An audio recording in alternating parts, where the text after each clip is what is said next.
All right, Kiss Army, welcome to the KissFAQ Podcast. Thank you for giving us your time today and letting us into your head. I hope we don't do any damage. This is a Kiss-related podcast by the board, for the board. We hope that you enjoy.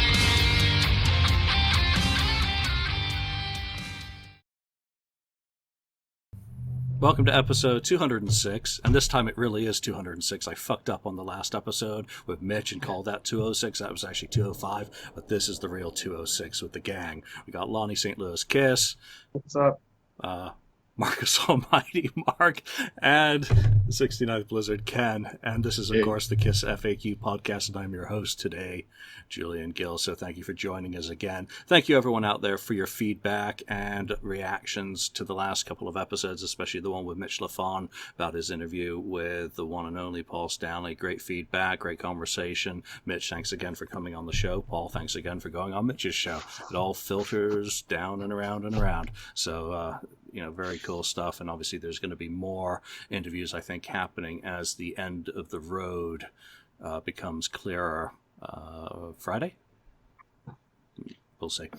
Ken, Midnight. You just posted a picture on Facebook earlier. You got the new magazine. I was talking with someone about that yesterday. And you tell us about it. What was it and who's in it? Who did it? Well, yeah, I don't have it in front of me now because it's in a different room. Sorry, but it's in the mail today. Got the new Gold Mine magazine, and Ace Frehley is on the cover. I know it's an interview with Ken Sharp, does the interview, and I assume, I haven't read it yet because I just got it. So I assume it's about the new album and the new music, and the only other things are in there. There's some Alice Cooper stuff going on in the magazine too, and I think Twisted Sister too. So I just kind of paged through it real quick. It does have, I know it has that it has another space suit, silver space suit, astronaut suit, not the one that he wears where he's sitting in the chair, but just another one. I know we've seen the one that in orange. Like an orange flight suit or test flight suit.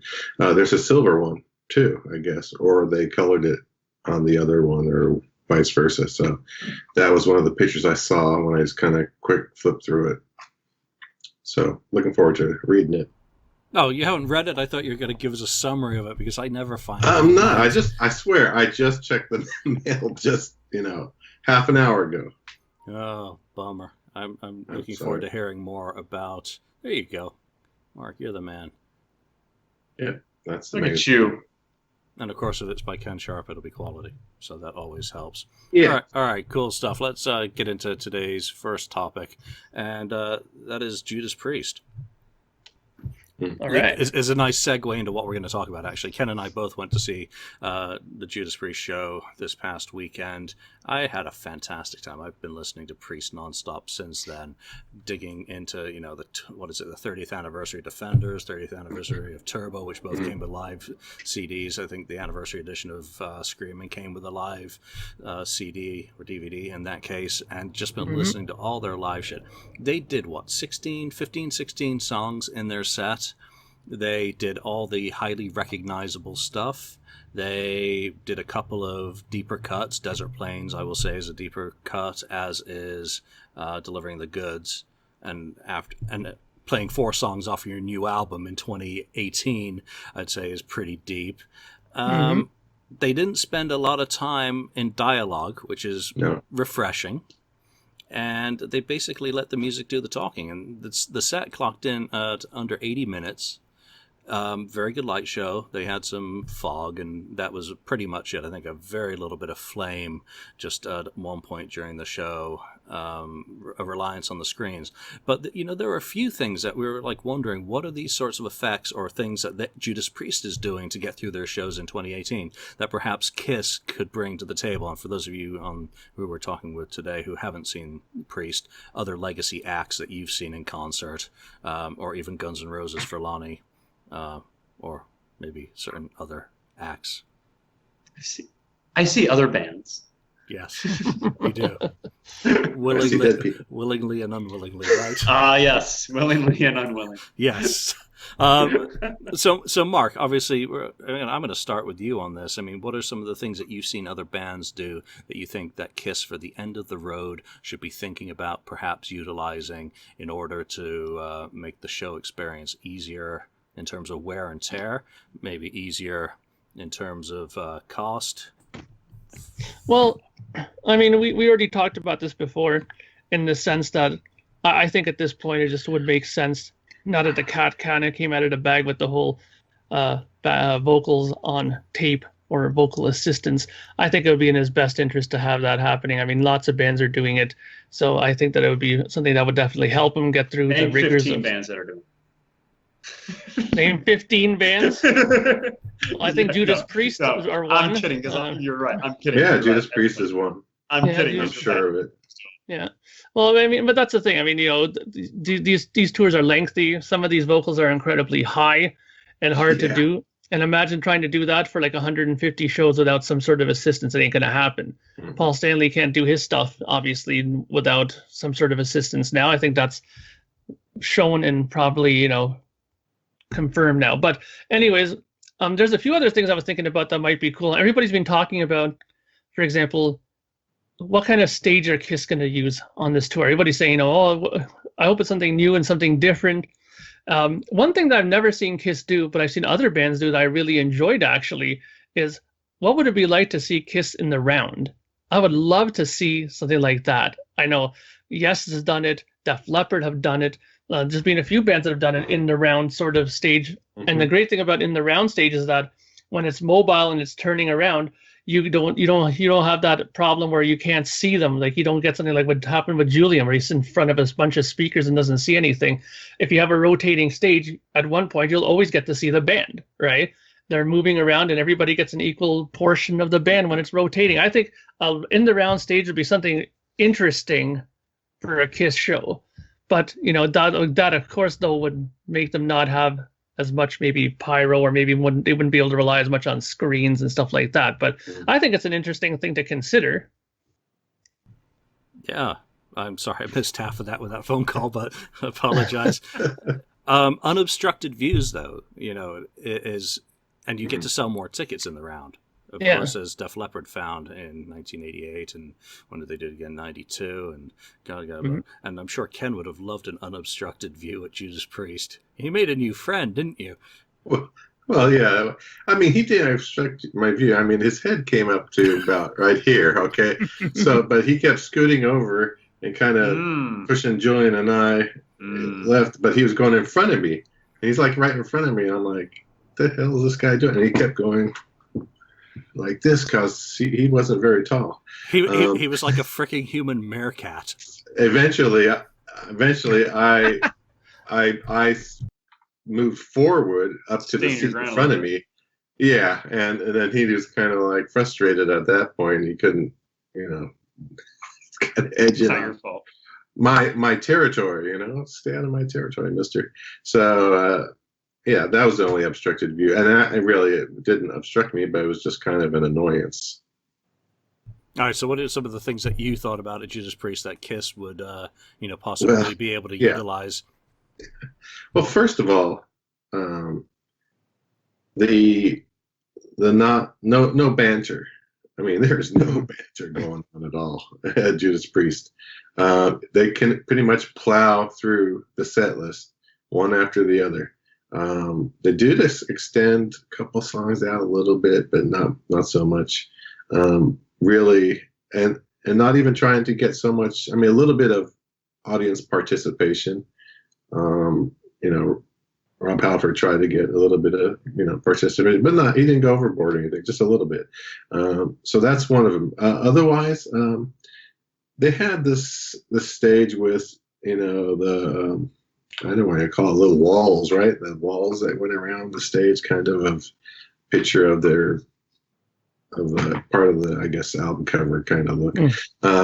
But I mean, that's okay. I mean, KISS can do something like that, but I think in a larger, maybe I don't know, some kind of larger scape, I guess. But otherwise, I don't know. I mean, the vocals, the only other thing is Rob Powers' vocals.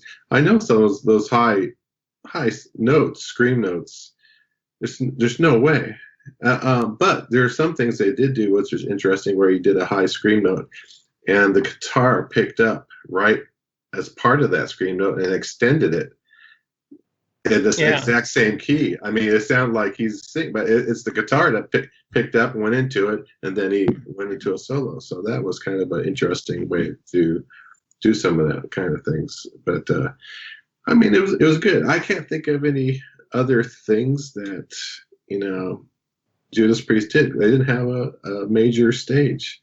There's no levitation. There's no major bombs going off or anything. They just, like I said, they just get up there and light on the music. Really, yeah. Just rely on the music and plow through the set list, and it was still good. Yeah, one of the things that I enjoyed at that show, and Lonnie, I'm sorry we're leaving you all alone for an extended period, was when Rob was talking about Glenn Tipton wrote this song, you know, to introduce one, and then when they get to the solo that Glenn would have played, Richie's up there playing it, I think, or either him or Andy, obviously. And on the screen behind them, they've got canned footage of Glenn playing on stage doing the same solo, you know, which was a nice way of maybe, you know, bringing someone who's not there that night into the show, which I don't see why Kiss, you know, it probably caused nervous breakdowns with some fans. You know, let's say, you know, Tommy's doing his solo, and on the big screen, you've got Ace doing the same thing, or Tommy playing the solo and Ace showing up on the video, or let's say Vinny or Bruce or Mark, Eric you know, Carr, or exactly, you know, we get there to the drummers that you know, Eric Singer can be playing along to a similar beat, but up on the screen you're seeing someone who's not there. I like the idea. I don't know how necessarily it could be executed in Kiss without, you know, certain segments of fans getting annoyed, offended, but I think it's a possibility. Another thing that they did, and you mentioned it, with the notes being Rob's vocal notes being extended by the guitars. Gary Corbett, Derek Sherinian, I think I said his name. I usually get it wrong, but you know, when they were on tour with the band, they filled a gap. And Gary, you know, talks about it in interviews that his role there was to plug the holes made by Paul and Gene running around and not, you know, focusing on their instruments, whether it was low end with a bass note or enhancing an explosion with a keyboard rumble. Maybe having an offstage keyboardist to patch some of the holes, whether they be musical or vocal, you know, for a chorus, you know, hit a MIDI sequence or whatever you do, you know, just to play the notes and enhance it. Where Paul is weak, allow him to sing softly, but then plug something in on top of it to thicken the sound up. So from what Ken said, I think that's totally a possibility. Lonnie, you've seen some diverse shows in terms of in terms of the acts and the genres, I guess. We have diverse interests in my house, so I see a variety of shows. No, it's always good to get outside the box and see. But it is. So it is. I don't know how, and you know, I'm sitting here kind of, you know, listening to what you guys are saying and thinking about a show I saw recently. I don't know what kind of venues Kiss is going to play yet. I mean, apparently we're going to find that out soon. But I saw Taylor Swift in St. Louis recently, and it was interesting because when you walked in, everyone got a wristband. Everyone got a wristband as you walked in, and you put it on, obviously. And when she was getting ready to come on, you're supposed to pull the tab out of your wristband. And the whole stadium was the light show, and your wristbands would light up in sequence to the song she was playing. The whole stadium was a light show. Like everybody's wristband would be red at one point, or certain parts of the stadium would be red, other parts would be yellow or pink or blue or whatever, and it was all based on GPS, I guess, of where you actually physically were in the building. It was actually really cool. You can say what you want that it's Taylor Swift, but it was actually pretty cool, and it's something Kiss, being the, you know, visual presentation that they like to have. is something that I could see them copying. Is make the whole Kiss Army that's in attendance part of the light show. It was really, really cool, actually, the way she did it. And then she also did something that was really cool that I could see Kiss, maybe taking a page from. Is that obviously she had the main stage that was in one end zone of the stadium, and then she had two small stages in the other end zone. Where that she flew out to one of the stages and then walked to the other one and did a couple songs from that one and then flew back to the other one. So like a third of the time she was actually on the other side of the arena or the dome or wherever kind of venue that Kiss may be playing, to give those fans a closer look, as Paul Stanley would say. Maybe it'd be cool if Eric and Tommy stayed at the main stage and like Gene and Paul like flew out together and each did a couple songs from these other stages, just to mix things up a little bit, just to keep things interesting and have a variety to it, as opposed to, oh well, Paul's going to fly out to the middle and he's going to do Love Gun and then he's going to fly back. Well, we've seen that for 20 years at this point. It's not new and exciting anymore. Or we were talking last week about Gene flying out and maybe drooling the blood as he's flying out into the audience or something like that. You get a hat or a hair full of blood or something as Gene's flying out. Just to mix things up a little bit for one last time. You can still keep your same signature acts, because Paul likes to always say that, well, people come and they expect to see a certain show. They expect to see, well, at this point, Gene does this. Gene's going to drew blood and Gene's going to fly. Well, Gene can still drew blood and Gene can still fly, but he can do it in a different manner. Mm-hmm. You can still have those aspects, but switch them up to keep it fresh and exciting at the same time. Yeah, but I think one thing you mentioned, though, that was interesting, how you said that people are expecting to see a certain show, but there's also been a lot of vocal people who are more than willing to see a slightly different show because they've seen the same one for so long, right? For sure. But you have to remember, too, we are in the minority of the people in attendance. People like us that have seen them multiple times on every tour are still the minority in the audience. When I saw him in Vegas, and Julian, you saw it too, Paul goes, how many people are seeing us for the first time? And at least a third of the people in the audience rose their hand. And this is Vegas, where people are there staying. People are there traveling specifically to see the band. But even at that point, in that kind of venue, at least a third of the people are still seeing them for the first time. And they're expecting to see a show or expecting to see a presentation that lives up to the hype that they've heard. And the lead singer, or Paul Stanley, he's going to do this at a certain point. And Gene's going to breathe fire at a certain point. And he's going to drool blood at a certain point. And if those things don't happen, a third of the audience walks away like, well, what did I just see? That's not what I was told I was going to see when I came to see a Kiss show. So as much as we like to bitch, as much as we like to moan and complain about it, those aspects still have to be in place. But we can't, but at the same time, as we were talking about, you guys talking about different aspects that they can do, you can make things still fresh and exciting with having those other elements of the show present.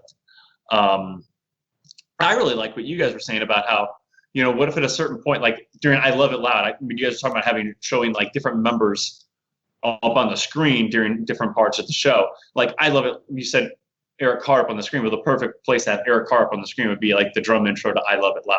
How freaking cool would that be? Yeah. That would be awesome. That'd be fantastic. And uber Kiss fans like us would eat it up. A third of the people there would say, who the F is that? What kind of makeup does that guy have on? I've never seen that before. But I think that would still be a way to keep things fresh and exciting for us. Now, at the same time, as cool as that would be, I do not see them showing Vinny's face on the screen when Lick It Up comes on. It's just not going to happen. And I don't see Paul having Peter Criss's face up there during pick whatever. Oh, Nothing to lose. I totally see them putting Peter up there. No Do problem. Totally. They should. No problem whatsoever with using Peter or Ace footage. I think at this stage, the people who left Kiss because of the Tommy and Eric makeup thing aren't coming back anyway. If it's the end of the road and it's that lineup, nothing's going to matter. So they're going to put what they want up on the screen. And Tommy, Peter and Ace are part of it. I wouldn't be surprised if you see classic footage, just like you said with the "I Love It Loud" intro. Well, think about the intro. What's a good drum part? Detroit. Somewhere in there. Strutter. Yeah. Perfect. Or the same again, we go back to the Ace thing. There's plenty of Ace that you can use footage of him up on screen, and I don't think it goes anyway to being impractical, because I don't think the majority of people in that audience, again, you just said, would know. A third of the people aren't going to know. You're exactly that you're watching Tommy and there's Ace up on screen. People like us are going to be, oh, that's nice. That's Ace at Budokan. Or that's Peter at Largo, oh, that was a good show, good bootleg, and maybe the one person who was actually. And I say, oh, that's what that guy looked like 35 years ago. Yeah, so people like us would appreciate those, it's like, what are they, little Easter eggs in the show that, because we know that we're not going to get super deep cuts, it's just not reasonable expectations. They may have, like we've talked about, maybe one somewhat, towards the more obscure, but nothing like that. So we're not going to get 2004 though. No. Yeah, it's interesting though, because when you're talking about the amount of people that won't be kind of in the know like we are, it's interesting because there's a difference in audience. You know what I mean? Like a band like the Grateful Dead have a core base of like huge amounts of loyal people that will go from show to show to show to show everywhere. Same with Pearl Jam. It's a totally different kind of audience. They can change their set list up every single night if they want to, and people won't mind because there's such diehard, constant fan. Like, it's a different fan base. Kiss fans now have so much casual fans, more than diehards coming, where I think these other bands have more diehards than they do casuals. So I think that's why Paul Stanley always said that he expects to put on a certain show, right? Yeah, if this is Kiss going out with their biggest show ever, then you just know it's going to be about steroids, everything that you kind of seen before, just more of it. So does that mean we're going to get Dynasty outfits? Please. No. That'd be that's shocking, Kiss on steroids. Oh, that's super Kiss. Come on. No. It's going to be new costumes. That was stupid Kiss. New Dynasty style costumes. With Vegas. Come on, Vegas Kiss or Asylum Kiss just did not Put work the colors well image-wise. So, but another thing that we were talking about was the whole video thing. A lot of one thing that Rush used to do that I thought was really interesting that saved them from a lot of talking on stage is that they did these little comical segments on screen, right? Where in between songs to introduce songs. And I mean, I know that comedy's not really a thing that's associated with Kiss, but maybe they could do something like video-wise to introduce a song, like some sort of video thing that'll kind of lead into the starting of another song. That'll save Paul from having to do it. But I know it's such a Paul thing to do his whole kind of rock and roll gospel thing, right? So it would save his voice though if we had a lot less banter in between songs. Yeah. And if we're looking to go on a 2-3 year tour, whatever it is we're looking to go on, the less the stage banter, the more the voice is going to hold up. But, yeah, but do you but think, that's not Paul Stanley though. No, can you change Paul at this point? No. Correct. That's not Paul Stanley. Paul is Paul. I just don't know whether he can help himself at this point, to the point where even... Can't help myself. I can't help myself, people. Yeah. He is so ingrained. His kind of... I mean, obviously his raps are the same year to year in most cases. There is one other thing that I really want to make sure they do not do on this tour. I do not want a Kiss concert interrupted by a rally. A stage check presentation and the Pledge of Allegiance I can do without. I do not happen to think that's a great way to have a Kiss concert by mixing that in. I have no problem with honoring the veterans or any of the concepts behind what they are doing. It just kills the show for 15 minutes. I'm in total agreement with you. I'm very patriotic and I love my country and all that. But you're right. It kills the flow of the concert, number one. And number two, it's almost like you're pounding your own chest and patting yourself on the back and saying, "Oh, look at us! Look what we're doing." And you've been doing that for quite a while at this point. It gets old at this point. I'm I'm proud of you, and apparently you're really proud of yourself too. So it gets old. Yeah, it's become a shtick. It's been done so many times now that it's really kind of worn off what it maybe originally started about and the time in which it originally started. And if they want to do that sort of thing to for the charities that they're working for, the veteran groups that they're supporting, that's great. I think there are different ways that they can different ways that they can investigate and do it and show the video up on Kiss Online the day after without stopping a concert for it. That's all, and opinions vary on that, but I just don't want to see that again. Julian, there was a concert I went to. I think it was Trans-Siberian Orchestra, and they had a thing where they were donating a portion of their ticket sales to charity, and I think they put it either they just mentioned it. It was real quick. They mentioned it. Thank you for we donated. You guys donated via ticket sales this much of money to this charity, but it was real quick. I mean, they could do something like that. They could put it on the screen and show a total at the end of the concert or whatever. Thank you for thank you for coming to the show, and thank you for giving to whatever this charity. Yeah, it can be just real quick and simple. They don't need to make a big big to do about it. It's very Kiss though to make a big to do about it. It's kind of part and parcel. I mean, you could introduce the rock and roll national anthem by saying, "We've got veterans in the audience today. Raise your hand. Let's give everyone a round of applause. Let's do the rock and roll national anthem, etc., etc." We've got veterans working on our crew tonight who've helped bring this show to you. You can do it quickly without it becoming a 15-minute interruption. And if people want to draw and quarter me for calling it an interruption, again, it's an opinion. It's neither right or wrong. All right. So any other shows that anyone's seen that they've seen elements that they really think, I hate you? I got bootleg Yingling, Julian. I haven't had a beer in a long time since Def Leppard. That's good. Where's the hang up button? Oh, there isn't one. Where's the hang up? Boot. All right, so I can't think of any other concerts that I've been to recently that I'd actually want to see any elements, brought into a Kiss show. I'm just hoping to be surprised pleasantly. Oh, that's nice. That's different. Oh, well, that's bigger than before. Oh, that's the same damn set. That one goes up to 11. Yes. And hopefully, the stage goes all the way across the stage, not leaving half the audience standing in front of a box.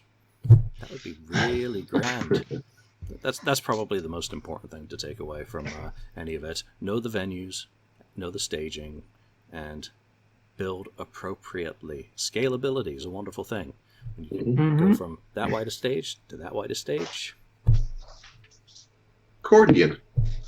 Yeah, it's science. All right, let's hit a topic from the board, and this one came up as a result of the Mitch interview, and the topic is: I don't believe Peter and Ace wasn't capable of playing on Psycho Circus. Yeah. Okay. Did you go to the reunion too?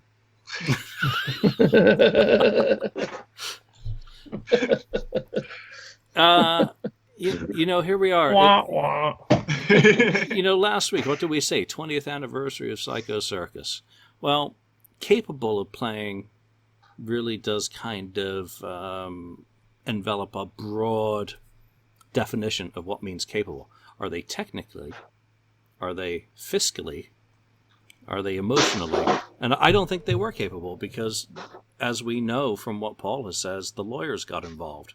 So if the lawyers got involved and were making life difficult for Gene and Paul, well, that means they were not capable of playing because they were being difficult. Mark, from a musician's point of view, if you're trying to get someone to do something and they're like, I'm not doing anything, let's talk about money. Are they... Yeah. Well, I've always said this.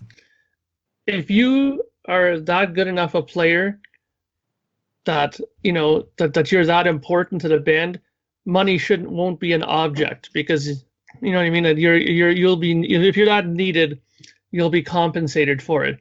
I think the whole problem with people like Peter, for example, is, and according to Paul's book, they taught Peter all this stuff back in a sort of like dog trick sort of way. They told him, like, okay, do this trick to cover the kind of songs, do this to cover this kind of, and I remember it was right in his book. He said that's how they retaught Peter how to do it. They called it his bag of tricks that he had to do. And the problem with that is that when you bring in to the studio this guy now to do something, and Bruce Fairbairn goes, nah, I don't like this now, why don't you try something completely different and do something like this? He's going to be lost, because he's so used to his certain ways of doing stuff that as soon as you started asking him to start improvising something, he's going to be completely lost. I think that's why they didn't bring people like him into the studio. They needed somebody who could like sporadically change stuff on a dime, who could do something different if need be. That ain't Peter or Chris, right? So not at that time, maybe back in 74 and 75 it was, but you know, and that's the thing that always bothered me, is when I read that he was, you know, asking for more money, or that this and that about it. Well, you know, it just seems that he was barely able to get through the tour playing what he played years ago. What made him think that he deserved to get more money when he went to go do a record that he couldn't probably do, you know? Because Kiss had just made $50 million because of Ace and Peter returning to them, and Kiss would not have made $50 million otherwise, because look at how well Kiss did on the Revenge tour. Yeah, part of it. Yeah, and the summer before, yeah, but that ended rooms. fast though. Yeah, but then look at Psycho Circus. That didn't do nearly as good, and they were there. Farewell Tour didn't do as well. They were there for that too, right? Oh, because it had already sold pretty well. Yeah, and it had already been done though. You know, it did better than Psycho Circus as a tour and a concept. So the Farewell itself, playing that card, brought a certain amount of cachet. Oh, we got to go see him because it's the last time we're going to see Kiss. You know, more fool us. But Peter and Ace, I just wondered what the contract said. I never did get to read the contracts. I wasn't going to bid the stupid money in order to buy them to find out. Were there any performance bonuses in there? Because if not, that was a big mistake. If you could have thrown them an extra $1 after grossing $50 million to make them a little bit happier, then I'm sure, you know, we all would have loved to have had Together, or whatever it was on Peter's album on Psycho Circus performed by Kiss. I think the problem is with the statement of capable, it leaves it wide open to, you know, what are you saying capable? When you say capable, it sounds like, yeah, I don't know, he doesn't know how to play his instrument. Ace doesn't know how to play his instrument. It's just leading you down the wrong track there. I do think they were capable as musicians to play it. Maybe they weren't able to switch up things, like Mark said. If Bruce Fairbairn said, you know, oh no, I want you to do syncopate this and do this or that or whatever. I think, again, they were going to have Bob Ezrin produce it, and I think Ace and, you know, Peter did know Bob, and maybe Bob would have been too tough. He might have been even tougher than Bruce, for all that matter. I don't think Peter Chris was ready to go to boot camp again in 1998 like he was in 1977. To me, you just got to be. If I'm a producer, you know, or Eddie Kramer, you know, maybe that would have worked better. Just be Kiss. Just be yourselves. Be what you were, you know, or try to what you were in the 70s. The style. I mean, they were able to do, you know, Into the Void all together, right, on the album. It sounds fine to me. Do the rest of the album. Yeah. You know, just do it. Just be Kiss. Don't try to be somebody else, some other band, by doing a different style that's not your own. You know, just be yourself. And so the capable thing is not, you know, yeah, they're not capable because, yes, their lawyers were getting in the way and so on, but you're not explaining it all out that way. So you need to be a little bit more specific when you say capable. It makes it sound like they can't play their instruments. Well, why did you take them out on the Farewell Tour then? You know, so. Yeah. Well, I think that's it's all around the fact that I think the record that they could have made if those four of them just went in, like you said, and just said, listen, we're not going to try to do anything beyond each other's skill set, and let's just make a record together, the four of us. That's one type of record, right? But then maybe the record that Paul Stanley was trying to do or envisioning was not the same record that would have been if they would have approached it that way. Maybe that's the problem. No, he still wanted to make a Bon Jovi record. That's what I mean. Yeah, even in '98, we're still wanting to make a Bon Jovi record. Yeah, and I think what you said, Mark, was it would have been the most honest way to go in. And let's go in with Peter Criss, 1998 skill set, Ace Frehley, 1998 skill set, and Gene and Paul, if they adapt around that, because obviously they have the capability more so. Let's get the other two guys in to play at whatever way they're playing, so that their creativity brings those original four ingredients that were Kiss back into being an honest Kiss album. Correct. And it's like any team or any team sports. You know what? You show off your strengths and you try to hide your weaknesses. And you take Gene and Paul, who are your strengths, who are your leaders on offense, if you want it, for lack of better terms. And you hide the fact that you have a poor offensive line, and you scheme around that. And how you hide offensive line, where you get rid of the ball quickly. So you know what? When you go into the studio, let's hide the fact that Peter may be limited at this point, or that Ace might not have the chops that we want him to have.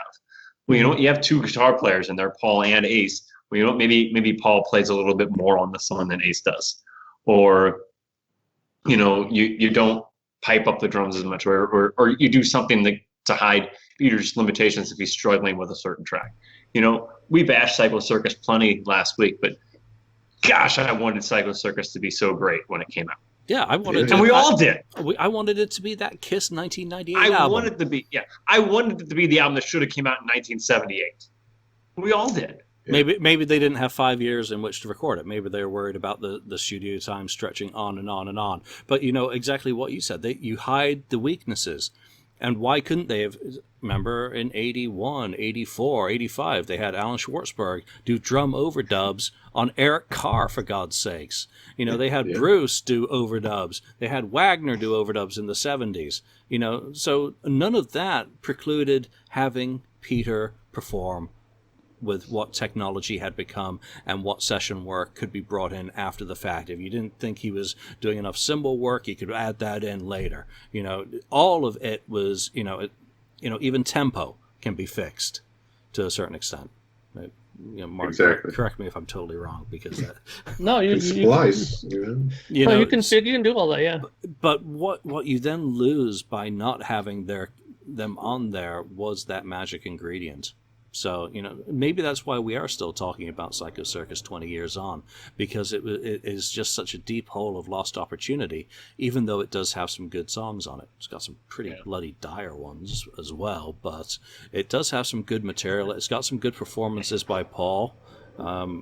It's like The Elder or in that kind of time frame, where it's still fun to talk about that era. Where people are still interested in that era of the band with The Elder, just like people are still interested in the era with Psycho Circus. Like, what happened? Why did they produce this album the way they did? It's still fun to talk about. We talk about The Elder a lot. We talk about Psycho Circus a lot for those very reasons. Yeah. Yeah. No, totally agree with that. I did not lose power. This is what happens when I bring up the FAQ. No, the FAQ's up. It's a dark web when you bring up the FAQ. So I just want to look at some other topics. I mean, has anyone else seen anything lately? The end of the Wigs. I'm not going there. I saw that. No. Vinny to go full shred. Well, we already talked about that last week. They still going on about that? Guess so. Dun dun dun dun. But I did have another question in, and it's just to let people find out a little bit more about each of us, who are on this show so regularly, and that was about some of the other albums by other bands that you have in your collection. I wanted to talk to, about some of these albums, non-Kiss, that are in your collection that are important to you. So, Mark, why don't you let everyone know some of the other stuff that's very important to you musically that you listen to? Well, I could name all 5. Oh yeah, I some of them you probably will, but I think this first one you may not. Okay. So back when I started playing in bands and stuff like that, I was into very cool. I was into certain bands and stuff like that, and every once in a while, in a certain time frame of music, there's a band that comes along and totally redefines the sound of a genre. And this band definitely did it. And this is the album that totally knocked me for a loop. And I love this record. It came out in '94, I believe, and I still listen to it all the time. And it's Pantera, Far Beyond Driven. I love this album. This to me is thrash metal masterpiece. This is absolutely fantastic. I think it's Vinnie Paul's crowning achievement. Same with Dimebag. He did a fantastic job with this blue vinyl. It's from the box set that came out. But it's such a great record. And again, it was one of those situations where you had Dimebag come in and totally reset what a heavy metal guitar sound should sound like. His guitar just sounded like nothing that was out at that time. And everybody kind of started copying that. Now, talking about guitar players, another band that really got me into, and that I was into, and that's actually an artist, but his guitar player is somebody that I still refer back to quite a lot, and that's Mick Ronson. And of course, Ziggy Stardust is a huge record for me. This is my Best Buy series version of the record. I love collecting these versions of it, the Best Buy stuff. Another band that obviously was a huge influence and was probably the introduction to my love of progressive rock music is this band. Yes. Right? Yes. And this is the 30th anniversary tricolor version of it. Yeah, it's the anniversary version. The hell did they press that? I don't know. They must have made some kind of special pucks to press that. Damn, that looks awesome. It's bizarre. Yeah, it's really cool, and it sounds surprisingly good, of all things. And now the last two that I'm just going to show are albums that I got into when I first started playing guitar, like right at the very root. This is the album that made me love playing guitar. I was just focused on rhythm guitar playing nonstop because of this guy, and it's of course Tony Iommi and the first Black Sabbath album. That to me is like every guitar player who starts playing guitar, you need to have this album because it's easy enough that you can pick it up, and it's heavy and has some of the best riffs that you'll ever come up with or hear in metal music. And it's such a classic album. And for me, the last one I'm going to show, this album I found later on in my kind of development of my progressive rock listening. And again, it was one of those records where when I heard it, I was like, holy shit, it just totally completely knocked me on my rear end. And it's a live album, and it's Genesis Live, the first live album that they did with Peter Gabriel. I think this is a fantastic record. It's only 5 songs, but every single one of them is fantastic. Watchers of the Sky, Get 'Em Out by Friday, Return of the Giant Hogweed, Musical Box. It's all awesome stuff. And if you like progressive rock and you don't own this, you really should think twice and go out and buy this one because it's a fantastic album. No Rush? Well, listen, Rush is Don't tell here. me to listen. Rush is here, and everything else is kind of under it. It should be common knowledge. It should be common knowledge that Rush would be part of my collection. I have lots of Rush stuff, but I wanted to show something a bit different. So. All right. Yeah, I mean, that would be like me starting and talking about Def Leppard. It's just kind of a given. It's not allowed. That it's part of your collection. All right, shock me, Lonnie. Shock me. Well, I'm still gonna go. Well, you guys may do not put on your black leather, please. Show yourselves off a little bit. Yeah. Well, I'm still gonna say that the first one of my 5. And it's going to come as no surprise, is Appetite for Destruction. Screw you guys. You don't want to say Def Leppard, Julian. You don't want to say Rush, Mark. Fine. Number 1 for me is Appetite for Destruction. I knew you were going to do. It's the most influential album to me outside of Kiss ever. I absolutely love it. Front to back, top to bottom. It's my favorite record. It's my favorite record, period. And my brother and I got it on cassette when I was 8 or 9. And my dad had to go to Best Buy with me to get it because of fucking Tipper Gore. So, so that's number one. Number two to me is I had these written down at work before I left. Number two is Show and Tell by a band called Silvertide out of Philadelphia, Pennsylvania. If you guys have not heard of them, they are absolutely fantastic. They only have one record. They reconvened a few years ago and produced a single called Try, Try, Try, which is a great song too. You can look it up on YouTube if you want. But I saw these guys open up for Velvet Revolver back in 2004 before their first album had come out. And they totally hooked me. And I went and bought their EP after the show because I was like, oh my gosh, these guys are incredible. And then their album came out in September. I bought it the day it came out, and I saw them a couple times since then before they disbanded. But Silvertide, Show and Tell, it's fantastic. It has a song called "Ain't Coming Home" on it. Devil's Daughter. It's great. It's great. And actually, I'm friends with the lead guitarist and the lead singer on Facebook, and they produced a side band called Sanaya, and they released a song in 2013 called I Won't Walk Away From You. And that was actually the first song at my wife and I's wedding, is a Sanaya song, which is an offspring of Silvertide. So they're an important band to me, and it's an important album to me. That came out in 2004. So that's second album.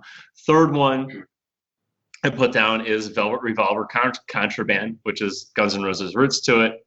Obviously Scott Weiland's lead singer. I just mentioned seeing Velvet Revolver in concert, and that album had such anticipation to me when it came out, just because it was the members of GNR with Scott Weiland singing it, and I absolutely love it and still listen to it very regularly. That's 3. Number 4 is Alice Cooper, $1 Billion Babies, just because that is, again, I put it in the same category as Appetite, front to back, top to bottom, just absolutely incredible. Every song on there is a classic. And if you're an Alice Cooper fan, obviously you love $1 Billion Babies because it's their signature album. And number 5, I struggled with for a while because I could say Use Your Illusion or something like that. But it's obvious if you listen to the show that I love Guns. So I went with Black Sabbath, Paranoid, kind of echoing what Mark was talking about with Sabbath, because I put Paranoid right up there with the original. And I was actually teetering back and forth. Do I want to go Black Sabbath, or do I want to go Black Sabbath, Paranoid? And I went Paranoid just because basically the song Paranoid, and that it was one of my introductions to Ozzy. My older brother's really, really into Ozzy. Like I'm really, really into Kiss. And one of the first Ozzy albums he bought was Speak of the Devil, which is all those Black Sabbath covers. And Paranoid's like the last song on there, and I just dug Paranoid so much. So Paranoid, the album, gets my vote as my number 5. Just echoing kind of the same reasons Mark was saying. It's just such a great guitar-driven album. And again, like those other classic albums I mentioned, whether it be Appetite, whether it be $1 Billion Baby, it's just top to bottom. Just every song on there is fantastic. Good picks. Some diverse stuff on there. All right, I'm going to go next. Make Ken wait until last. Hopefully, the voice of reason will bring us all back to earth. All right. First up, that might surprise you to know that I have this in my collection. Johnny Cash, At Folsom Prison. It's a good album.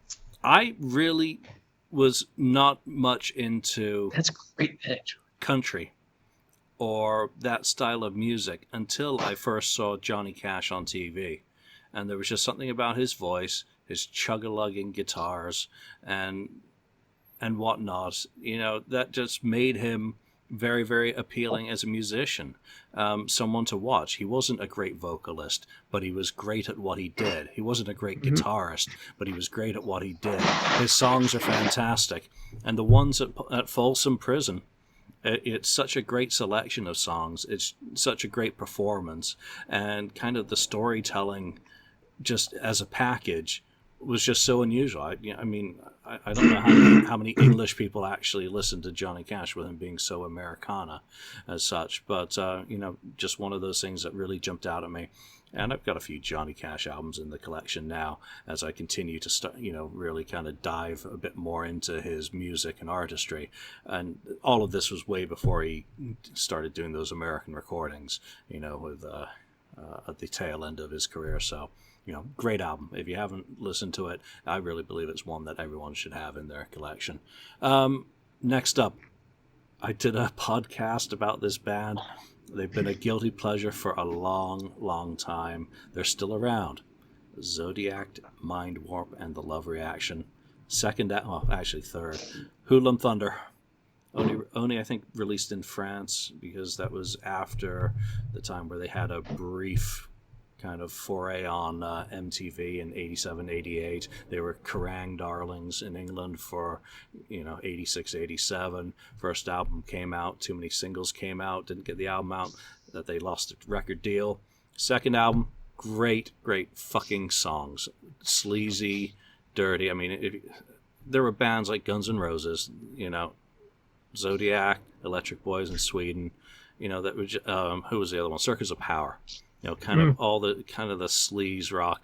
But Mark Manning is just a kind of a poet taking the piss as well.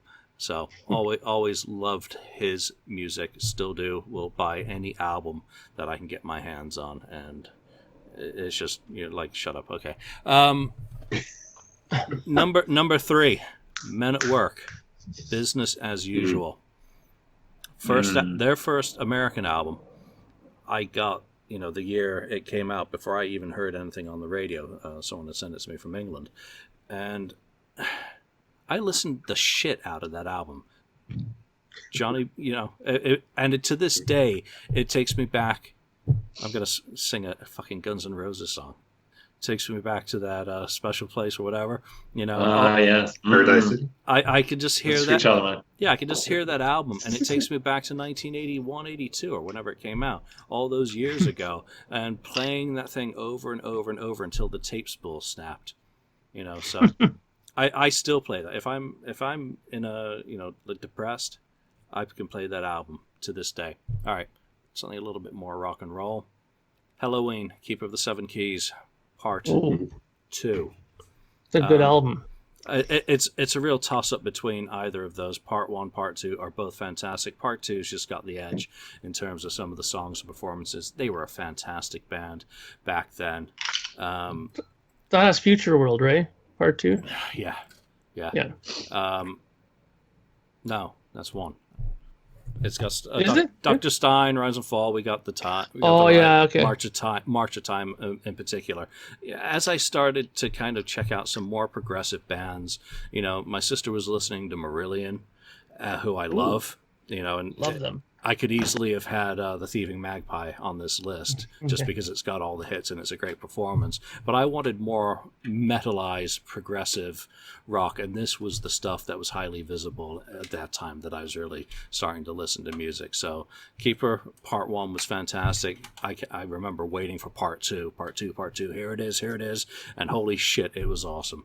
And then they came out with a fantastic EP after the fact. All right, number 5. That's going to be tough. Kingdom Come, In Your Face, the second album. Criminally underrated because of the stick that they got off the first album being a Zeppelin clone. The second album is just damn good rock music. I don't think there's a dud track on there for me. It's remained in my collection when it's been out. If I've lost it or whatnot over the years, it's come back in because it's always one. And I've never bought another Kingdom Come album after that. Only the first 2. And only the second one has made my list. All right, Ken, talk some reason to us about some good music. I'm not. I mean, if anyone knows me, my tastes are all over the place. I have eclectic kind of music collection. So I'm going to start off mine, and these are all based on either bands or artists that I got into via these first albums that I had purchased of them. and which then led me down the road to other albums by these artists, and have given me lifelong, enjoyment listening to the music. So, having said that, in alphabetical order, we're going to start. Alphabetical. We're going to start with B here, and this is Blackfoot Strikes. Awesome. And actually this one, so this is hard Southern rock, great stuff. They even got the albums that came after it were even more rocking than this one, but it got me into this band, and I went to their back catalog, and their music is just great, hard rock, and a lot of good hooks, good guitar playing, double guitar, a lot of slide guitar, and so on. And actually, this one, it's funny, I have this like a press release for Strikes in here too. So that's one of the albums, and that's a really good album. And one of the artists. And I do want to thank you for introducing me to Blackfoot and telling me to check out their catalog. I do prefer the more rocking ones like Marauder. Marauder. Yeah, and Marauder is their hardest rocking. I mean, that's just stellar. So yeah, play that one back to back with High and Dry. That's a hell of a bill. Oh yeah, that's a good 2 points there. Now next with in alphabetical order, E, Electric Light Orchestra, Out of the Blue was my first ELO album that I bought in the 70s. It got me into them, and then ever since then, I've been a lifelong fan. Saw them a couple of times, of course, in concert. Discovered their earlier albums where they're more progressive, and there's some really cool stuff that they've done over the years. I think in the mid 80s they kind of lost their way a little bit, unfortunately, and then kind of disappeared. Jeff Lynne kind of went on to other stuff, obviously, and produced Tom Petty and so on. Traveling Wilburys, which is a great album. The first Wilbury. The first one is fantastic. Exactly. Yeah, agree. So this is one. I think this is blue vinyl. I'm not gonna pull it out, but it's blue. That album's been reissued so many times. It's like a really popular album. Blue. I have a clear vinyl of that one too. So, okay. Next we got. This is R. I'll bet. Okay, Linda Ronstadt, one of my favorites. This is the album that I had, and this is Heart Like a Wheel. I bought in the early 70s. That got me into her, which is just fantastic voice, and again makes all her music, the songs that she picks she makes her own. I mean, she doesn't write them. Does that have No Good on it? You're No Good is on this one. Yeah. Among others, like When Will I Be Loved was another big hit that was off of this. And actually, there's a lot of songs on this album that are great. I mean, there's songs written by, for instance, Phil Everly, Lowell George, sort of there's a Hank Williams song. So, just great stuff. Okay, next one. Another R. Oh. And I think Mark's going to like this one. Look at that. Rush. Yeah, Feral Kings. This is the first album that I had bought from them. Actually, it was an 8-track tape originally.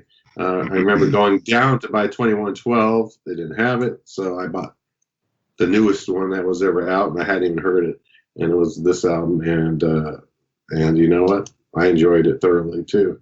And then like Blackfoot, I went and bought their Rush archives to get the first 3 albums and so on, and finally got 2112, and then I was a big fan of them.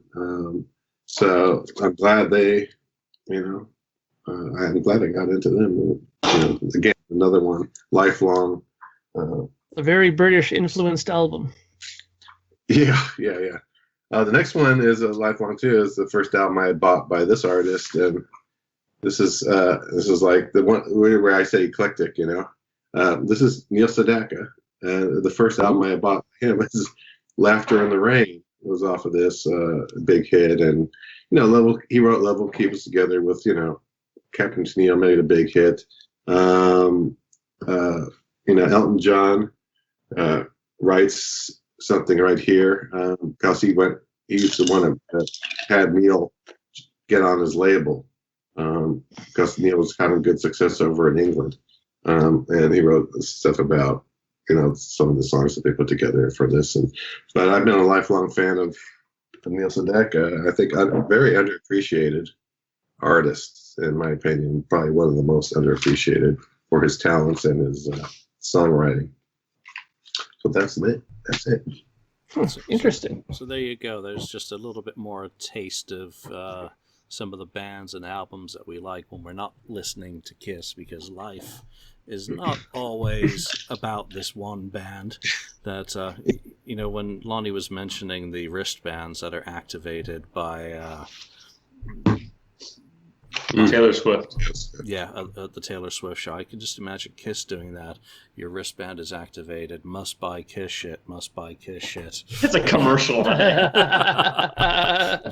it's a little souvenir then when you get home. Like, oh, it's the wristband I wore at the show. Or it's monitoring your heart rate. If you're not excited enough, it zaps you. Shocks you. If it hears you complaining about the set list or critiquing any of the performances, it zaps you. Or like, and if you starts controlling your mind to make you go to the merch booth, spend more money. Yeah, and if you mention Vinnie Vincent during the show, it makes you pee your pants. Zaps the show. All right, so that's the show for this week. What are some of the albums that you listen to? We want to hear about you people as well who regularly listen to our show, and chime in with some of the things that you think might surprise us to find out are in your collections, because again, everyone has diverse tastes. And what are some of the other bands that you've seen that have done elements in their show that you think could work with Kiss? I think at this point, ultimately, it's far too late to be talking about this, as their stage is designed. It's probably pretty much ready to be built, if not under construction in a hangar in Southern California right now. But still, from a fantasy point of view, what are some of those things that other people have done? Blowing up things on stage, Wendy Williams did all that stuff. She did the cool stuff already. Blow a car. Yeah, that you'd like to see. But I guess for now, that's it. So from Mark, from Lonnie, from Ken and myself, thanks for watching, and we'll see you next time. Thank you for spending time listening to the KissFAQ podcast today. All sales are final, there are no refunds. If you'd like, look us up on Facebook or come over to the KissFAQ message board and discuss the topic we've broadcast today. Don't forget to rate us on iTunes, Spreaker, or wherever you've listened to the show. We hope you'll join us again.